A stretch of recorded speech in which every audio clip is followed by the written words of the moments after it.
Oke, selamat malam. Perkenalkan kami dari kelompok Tars Magnifico dari angkatan 2011.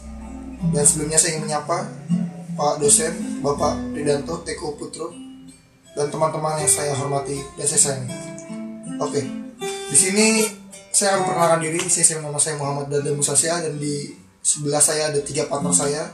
Dan mungkin bisa kita lihat siapa aja mereka. Silakan, Mas. Eski Medianto, NIM 53.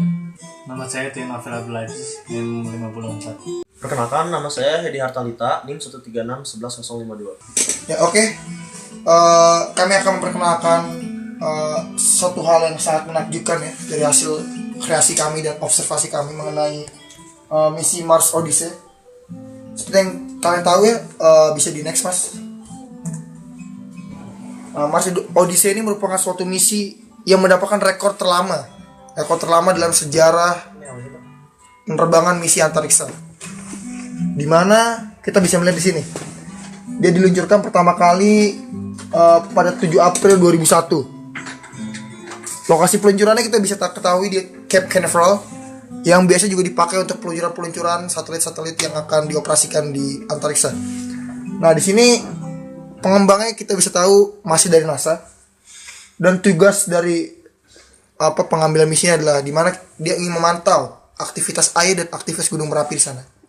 Yang tujuannya ke depannya bisa untuk pendukung kehidupan manusia jika seandainya kita harus pindah ke planet Mars.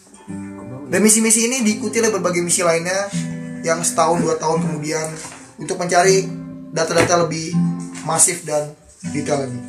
Oke, next one. Nah, bisa kita lihat di sini proses peluncurannya menggunakan roket Delta 2. Dan pada saat peluncuran ada berbagai mekanisme orbit yang dilakukan. Nah, dalam hal ini pesawat tersebut melakukan teknik aerobraking. Nah, di mana di sini kita bisa lihat 2 kali alih orbit di sini, sehingga pada akhirnya dia mencapai orbit Mars. Seperti itu. Next. Saya akan melanjutkan tadi apa yang sudah dijelaskan saudara Dada. Jadi bisa dilihat di sini, ini adalah trajektori dari satelit Mars Odyssey. Jadi diluncurin, ini posisi bumi, diluncurin di bumi pada tanggal 7 April 2001. Kemudian melalui orbit alih Hoffman, sehingga bisa sampai di Mars pada tanggal 24 Oktober 2001. Untuk lebih sederhananya bisa melihat ini. Jadi ini orbit Mars mengelilingi matahari. Ini orbit bumi mengelilingi matahari. Kemudian planet tadi diluncurkan pada April 2001 dari bumi melalui orbit alih Hoffman, sehingga Mars Odyssey bisa sampai dan masuk di orbit Mars pada bulan Oktober 2001. Oke, lanjut.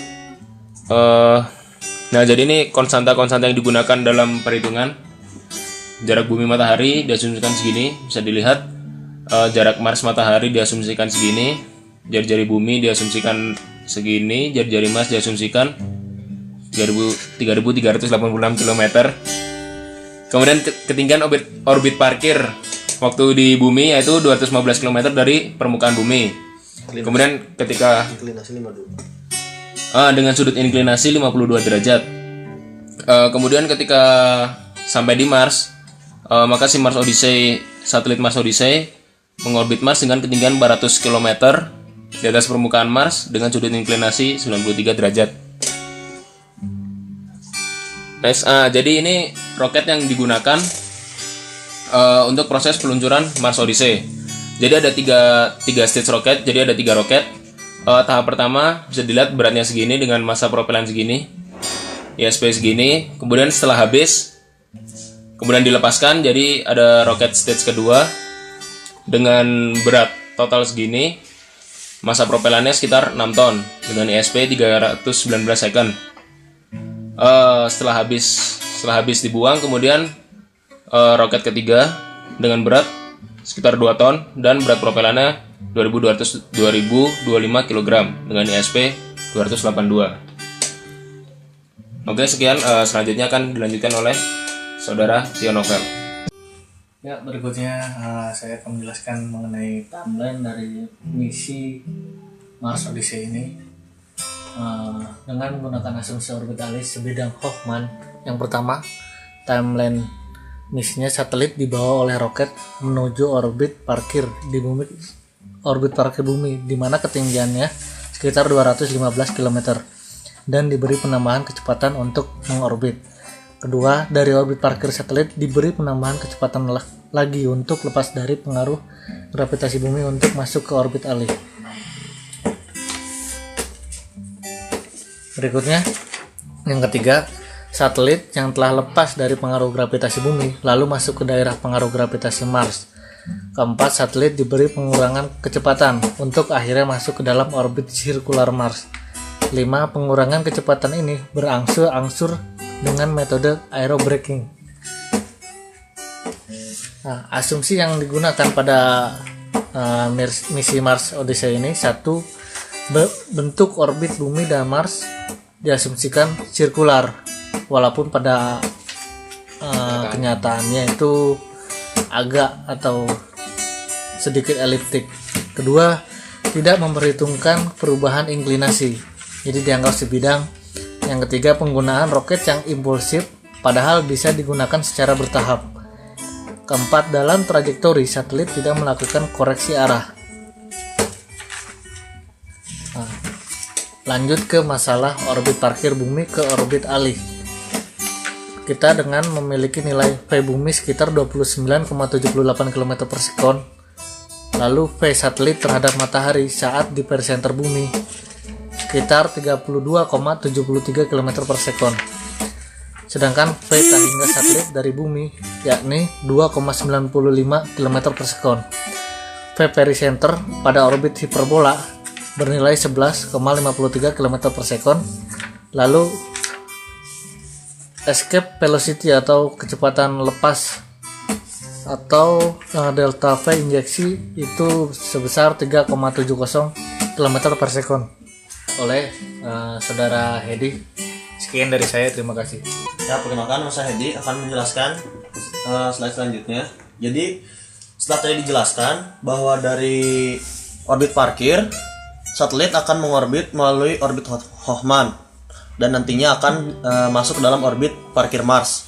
Nah, dengan menggunakan cara yang sama, metode yang sama, kita bisa menghitung V circular Mars, lalu kita bisa menghitung juga V satelit terhadap matahari pada saat di aposenternya, di aposenter orbit alihnya. Nah, dari sana kita bisa nantinya bisa menghitung delta V capture, yaitu perubahan kecepatan yang dibutuhkan untuk satelit agar bisa masuk ke dalam orbit Mars. Namun, seperti yang telah dijelaskan sebelumnya, setelah dari orbit Hoffman, kami mengasumsikan si satelit akan langsung membuat orbit sirkuler. Namun pada kenyataan, dia akan melakukan yang namanya aerobraking. Nah, untuk mempermudah perhitungan, maka aerobraking ini tidak diperhitungkan dalam analisis kami. Selanjutnya, nah, untuk masalah timing, dengan menggunakan rumus yang bisa dilihat seperti ini, kita bisa menghitung lamanya perjalanan dari peluncuran sampai masuk ke dalam capture orbit Mars.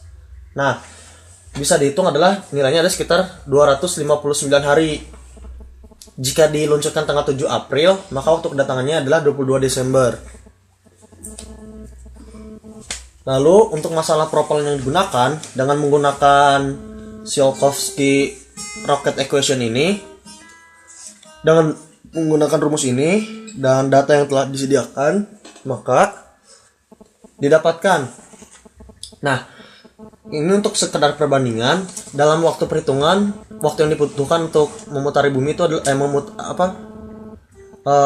melakukan orbit ini adalah 258,88 hari. Namun sebenarnya cuman hanya 200 hari. Jadi ada perbedaan sekitar 58 hari. Yaitu galatnya sekitar 25%. Lalu dengan masa propellan masing-masing stage kita hitung, didapatkan untuk stage 1 sekitar 103.169 kg. sedangkan yang sebenarnya cuma 96.000. Nah, untuk yang stage 2 5.400, sedangkan datanya 6.000. Stage 3 2066, sedangkan datanya 2025. Ini mungkin ada perbedaan dikarenakan asumsi yang digunakan, misalnya orbit alih yang digunakan maupun koreksi orbit yang digunakan oleh si satelit ini. Ya, sekian analisis yang kami lakukan pada penyederhanaan orbit dari Mars Odyssey. Silakan untuk lebih lengkapnya perhitungannya bisa dibuka di tasmagnifico.blogspot.com. Sekian dari saya. Assalamualaikum warahmatullahi wabarakatuh.